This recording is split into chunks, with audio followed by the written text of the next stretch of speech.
Kasing init ng panahon ng mga eksena sa Optimum Prime at Jimmy Prime.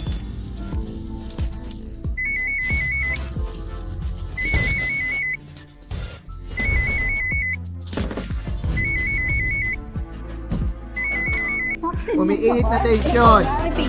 Eh, at least ako abot ko yung mga button sa elevator. Mabuti na lang elevated music yung judge sa courtroom. Kasi kung hindi, baka hindi makita ng judge yung banso. Lumiliyab na harapan. Maxine, sunod-sunod na yung paninilay sa atin ni Amira. Pagkanti sa mga ginawa natin sa kanya. Makakapasong revelasyon. Eh, sa pagkakaalam ko, wala ka namang mailalabas na legal na yaman para magbayad sa magtatanggol sa'yo.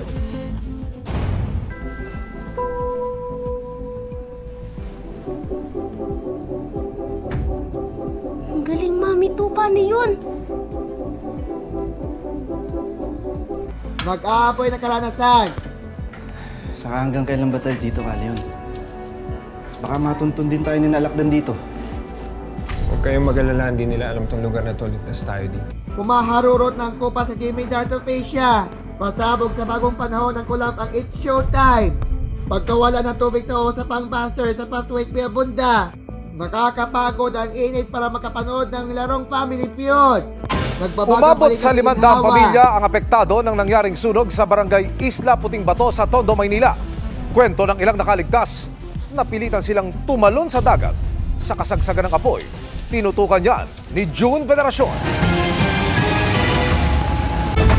Mula po sa dating 100,000 piso, ikinaas sa mahigit 1 milyong piso ang benepisyong covered ng PhilHealth para sa gamutan sa breast cancer. Saksi, si Jamie Santos.